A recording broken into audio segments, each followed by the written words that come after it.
Hey ladies, it is me again. This is part 2 of the early stages of labor for mothers who want to have natural births in the hospital. So again, like I said before, when you realize that you're in labor, it is not the end, meaning that, oh, the baby's coming now. It doesn't happen like it happens on television. I really hate the births on television. But yeah, because I think they're very confusing, especially for first-time moms. It's almost an expectation that, the baby's coming and I just went into labor and yeah, let's get this baby out. It does not happen as quickly like that for every woman. So please, now is the time to begin working on your strategy. What is your strategy? Yes, having a natural birth requires a strategy. I have to be the one to break it to you. Almost everybody that comes to me says, I want to have a natural birth.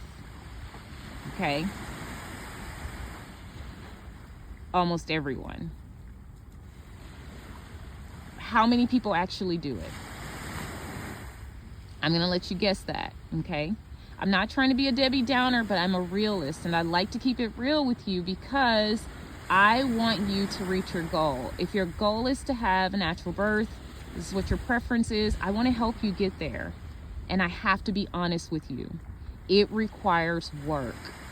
And what does that look like? It looks like having a plan. And I will help you with the plan.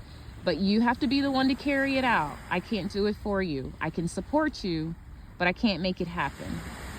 All right? It also looks like being flexible and being reasonable and being open to possibilities. Staying curious throughout your birth is a really, really, really good way to go. Staying open throughout your birth is a really, really good way to go. Staying out of black and white areas is a really, really, really good way to go. And I think overall, at the end of your birth, in my experience, women tend to feel better about their births when they have remained curious and open, okay? Birth is not about success or failure. It's not about letting people down or letting yourself down. This is a part of your life. Your body and your baby will work together to do what needs to be done. And a lot of those things are out of your control. They're out of all of our control. And it's good for us to acknowledge that this is not in my control. But what is in our control? What's in your control is planning. What's in your control is preparation. This requires a lot of work. Having a natural birth is not a walk in the park. It is a marathon. I don't know about you guys, but I used to run. I was a runner. And as a runner, you are always preparing for the next race. Okay? Sometimes if you are running long enough, you might get injured. And when you're injured, this was my perspective. When you get injured as a runner, you can get a bit crazy. Especially if you really love running, you can get a bit crazy. And what I mean by crazy is that you're obsessive about running. You'll be driving down the street, you'll see somebody running, and you'll be injured, and you'll know that means you need to rest. You need to take a break. You need to let whatever has been injured on you, you need to allow it to heal. But because you're so obsessive about running, all you'll be thinking is, oh my God, and every runner will identify with this. I cannot believe this person's out running. I should be out running right now, especially if you have a race that's coming up. Because you can be injured and have a race that's coming up, and you still, for me personally, I won't speak for every runner, but I still had to prepare for the next race. I was still like, how am I going to heal and still be on my game to run this race? Because you had individual races, like I would have individual races leading up to a marathon or a half marathon, and I couldn't just completely give up my goal, right? I mean, I could, but I wasn't willing to. So I would have to strategize. How am I going to heal, but also prepare for this marathon? Because I've already been running for an entire year and preparing for this marathon. There's no way I'm going to let this injury stop me from getting to my goal. So this is about determination, right? And so what I did one year is I actually healed by doing some rehabilitation exercises, and I would still run. I couldn't run on concrete. I couldn't run on pavement, which is the kind of runner I was. I was a road runner.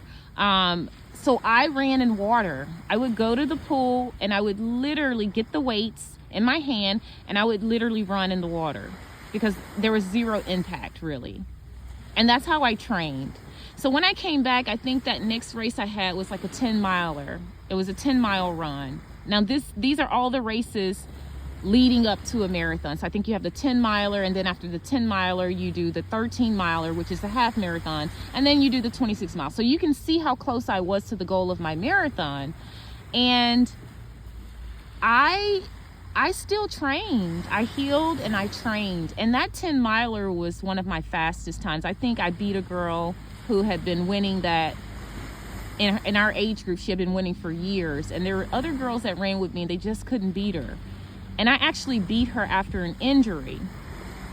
And this is the point I'm trying to make, is that this thing is mental. Like sitting on that couch and not being sure if I was going to run again. I think on my injury, I went for a run and I was probably training too hard. And I went for a run and I remember hopping back on one foot about a mile to my house. And when I got home, I was still living at home at the time. My mom was a nurse. And when I got home, I was literally hopping on one foot as I came through the door. And my mom was like, "Oh my goodness, what happened to you?"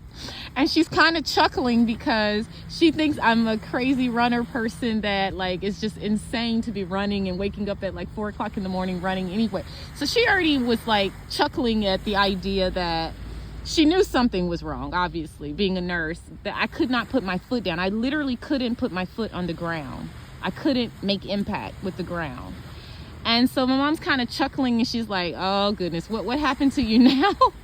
Not really even, demonstrating that she's concerned, more or less like having a good chuckle at the fact that I wouldn't slow down and I wouldn't stop and really take care of myself. I was more obsessed about winning the next race than I was about anything. Okay. And she probably was thinking to herself, finally, she's going to have to sit down.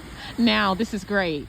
So I ended up on the couch for a good while. And I remember driving around and I'd see people running in the morning, and it was so disturbing for me because I couldn't run. And I knew that if I got out there and I tried, I would just injure myself worse and it would just mess up things worse. And so I had to still train, figure out how to still train and how to conquer this obstacle.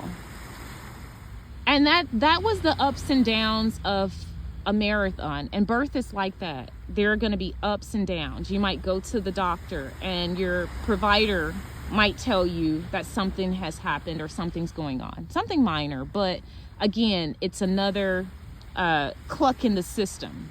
And then you have to go back to your birth plan and your birth preferences and alter them somewhat. The key is not to get discouraged and to know what your plan is and what your preferences are, and to mentally, because this is a mental thing, mentally be able to overcome it. Okay? Birth is extremely emotional and you have to keep your wits about you throughout. So despite what is coming along throughout your pregnancy, despite what is coming along even during the labor, keeping your wits about you is very important. Being able to continue to hold on to the positive hope that, if I can just get through this moment, then I can get to the next part of this. If I can just get through this moment, I can get to the next part of this. Let me breathe through this. Okay, you have me as your doula, you have your partner, you're building your support team and your support circle. And so that is a huge accomplishment in and of itself. So you do have the support there that you need. But again, it's a marathon, and along the way, you're going to run into obstacles. You're going to, at some points, feel like, a lot of times and during transitions, mom will just say, "I don't think I can do this. I don't think I can go on." And it will feel like that. Okay? So preparing yourself mentally for those time periods. And I will help you. There's a number of different things we can do to help you. Breathing techniques, all sorts of things to help you to prepare for the rough parts. The parts of birth and pregnancy where you feel like, I just can't go on.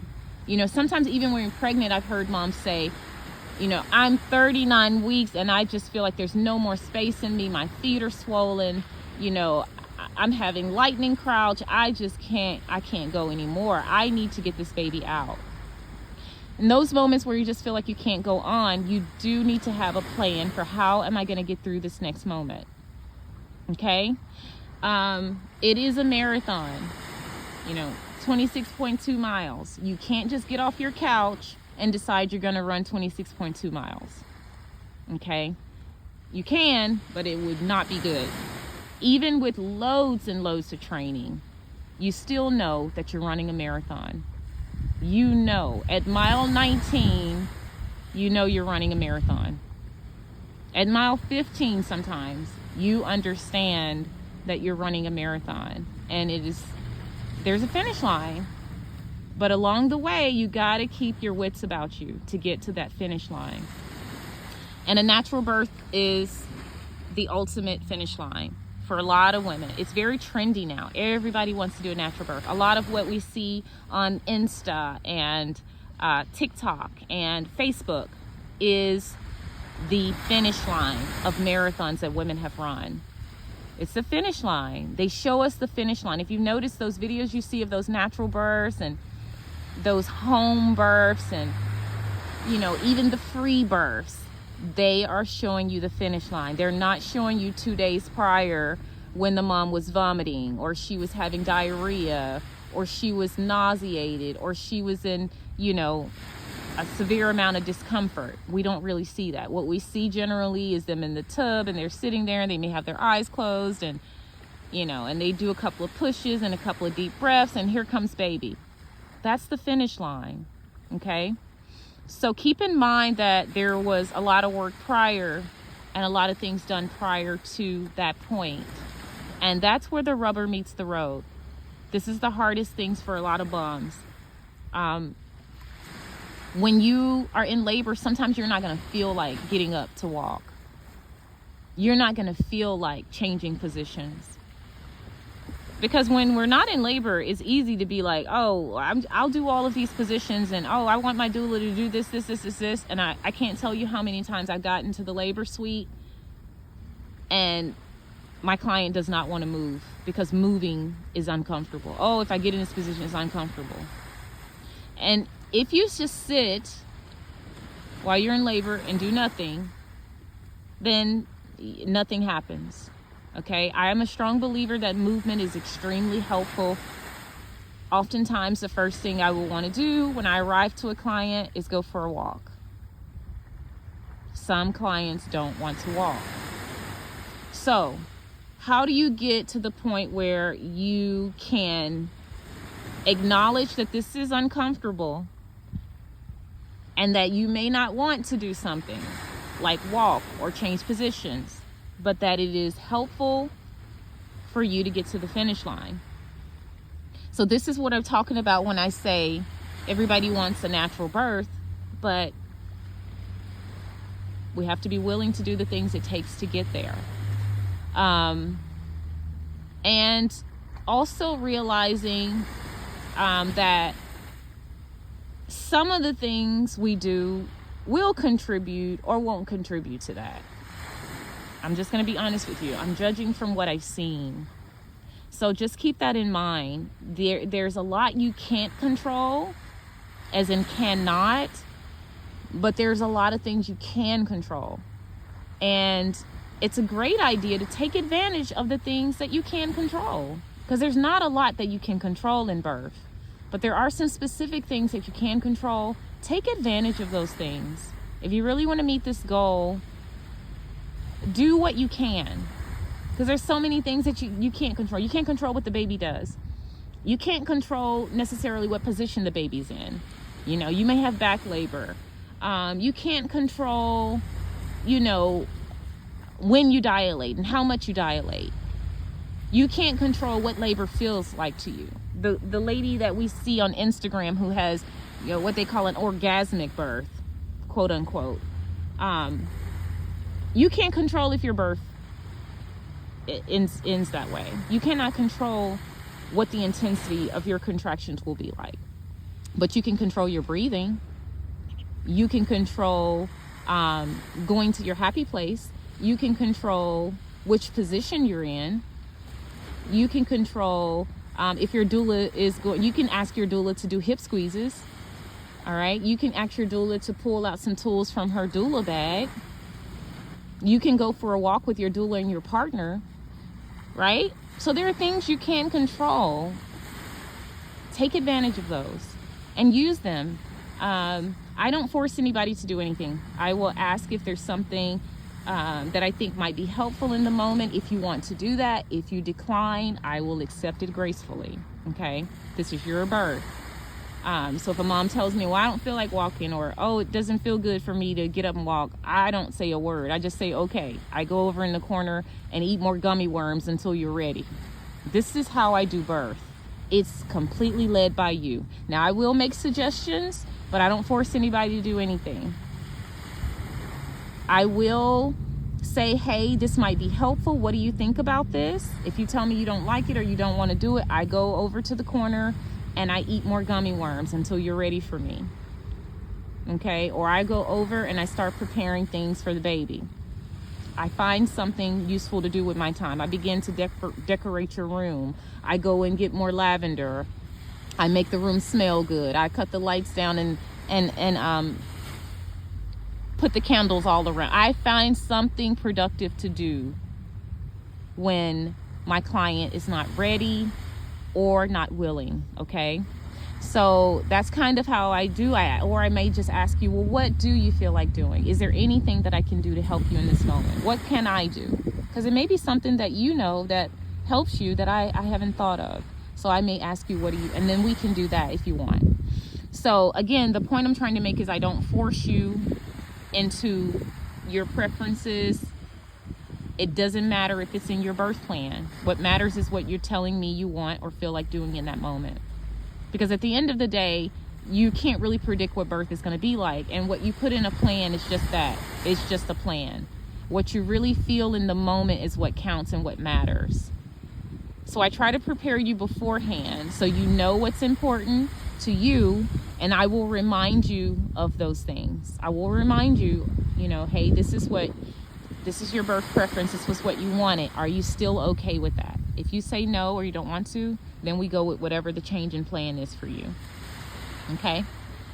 Marathon, birth is a marathon. If you're preparing for a marathon, there's a lot of training that goes before it. Emotional training, physical training, okay? Informational training. Please, please, please, I will send you lots and lots of good information. You don't have to look at any of it. But if you really want this natural birth in the hospital, please at least listen to some of the videos, listen to some of the podcasts. If you don't have time to read, I know we're not all big readers. I love to read, but I know most people don't really care much about reading as I probably do. So I will send information in multiple forms. Tell me if you're a visual person, if you prefer to listen, I will send it in multiple forms. But if you have a preference of the way you enjoy taking in information, I can send the majority of informational resources in that format. Okay? If you don't like reading, please don't let me keep sending you research articles, because you're not going to enjoy that and you're probably not going to use it. And I want to make it easy for you to get this information. I don't want to make it a chore. I want to make it fun. I want to make it enjoyable, but I like to keep it real. I am a very down-to-earth and realistic type of doula. I'm very strong in advocacy, and I'm very strong in evidence-based information and giving that stuff to you.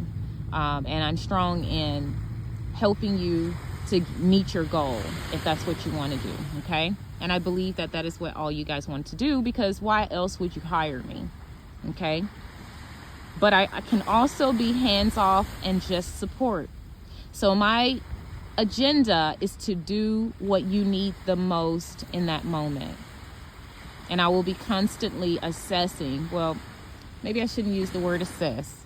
I will be constantly watching and observing for opportunities to serve you in the way that is most appropriate for you. I'm a nurse, so the word assessing kind of slipped out, but I take that back. 86 that word. I will not be assessing anything. I will be observing, though. I will be watching closely. I will be learning about you, the things you like, the things you don't like, so that during your pregnancy and throughout your birth, I can best support you in ways that are going to lead to optimal satisfaction for you and going to help you to get closer to your goal in a way that is comfortable, okay? So yeah, so we're gonna have a lot of fun. I'm really excited. At the end of the day, this seems very heavy information. Today is a very heavy day because we're talking about the natural birth. And I feel like I haven't really gone in enough about this subject. Each time I have a birth, I learn something from it. And I want to definitely hone my craft and become a better doula for you guys. So this is why I'm hammering this point home, because I really want you to have the experience that you dream of. And so that's why I'm so hard on this whole natural birth in the hospital, you know, and helping you guys to get there, because I know that this is what you request of me. And why else would you hire a doula if, you know, she's not going to help you work towards your birth preferences and your plan? So yeah, I'm pretty solutions based in my doula support, and I really want to help you to solve whatever issue it is that you're having, or to help you to get through the transition from pregnancy to motherhood, okay, and after. All right, so this is the second video. It's very long, I know. I'm so glad that you guys bared with me during this time, but I just want to hammer this home, and these are preliminary talks, because I won't be able to sit and talk to you like this in our prenatals. When we are in prenatals, it's going to be very much more focused. You'll see that it is very different from the morning at the beach doula diary segments that I do. I won't be doing a lot of rambling about it's a marathon and all the things in those meetings. I will be very on and more directed, if that makes any sense. So we'll be talking about actual tangible things that we're going to do, basically. This is a lot of theory and a lot of analogies and allegories and metaphors, but the actual prenatal meetings, we will be talking about tangible, realistic, and objective things, evidence-based information and all the things. So please, please, please take time. I know you're very busy, to watch those videos, to listen to the podcast, to read the information that I've sent you guys. If you need more, please let me know. I really, really enjoy going out and finding the information and laying it at your feet. I enjoy doing that for you guys. So please don't feel like you're putting me out. Request as much as you think you need. If I can't find it, I will find someone who can, okay? I don't know everything, but I do know where I can find everything. I know somebody who can find it if I can't. So please request what you need from me, and if I can do it, I will go to the ends of the earth for you guys. And by the way, is this not a beautiful day? Look how gorgeous it is out here. The water is so calm. It was wacky and crazy the last few weeks, and the beach was eroding away, and there was hardly anywhere to sit, but it's just so serene. Look how beautiful that is, guys. I'm so glad you guys were here to join me today, and I'm thanking God for this beautiful, beautiful scene. I come to the beach in the morning, guys. I love it. I'm not originally a Floridian. I moved to Florida for this. This is why I came here, for the water. So anyway, thank you guys for joining me. I will be back with another video. This was the second half of natural birth in the hospital, and how to get there, basically. Doula diaries. I enjoyed you guys, and I hope to see you in the next video. Goodbye.